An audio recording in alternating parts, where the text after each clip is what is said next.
This channel does not promote any violent, harmful, or illegal activities. All content provided by this channel is meant for an educational purpose only.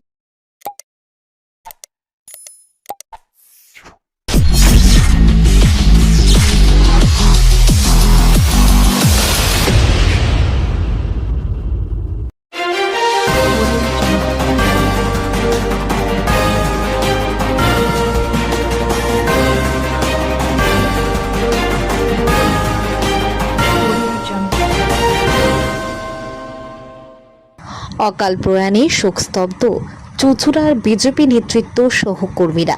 প্রয়াত হলেন চুঁচুড়ার সক্রিয় BJP কর্মী তথা চুঁচুড়া মণ্ডল 2 এর সহসভাপতি সত্যেন্দ্রনাথ দে। মৃত্যুকালে তার বয়স হয়েছিল 48 বছর। পরিবারে রয়েছেন স্ত্রী ও এক পুত্র। স্থানীয় সূত্রে জানা যায়, গত 15 দিন ধরে তিনি চুঁচুড়ার সদর হাসপাতালে চিকিৎসাধীন ছিলেন।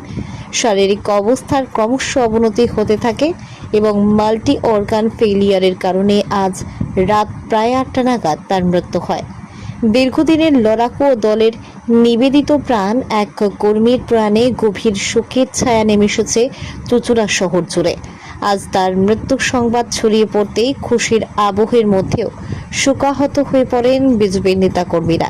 শেষবারের মতো প্রিয় সহকর্মীকে শ্রদ্ধা জানাতে তার শেষ যাত্রায় উপস্থিত হন হুগলি সাংগঠনিক জেলার বিজেপির সভাপতি গৌতম চট্টোপাধ্যায়, নবনির্বাচিত বিধায়ক সুবীর নাগ সহ অসংখ্য বিজেপি নেতৃত্ব কর্মী।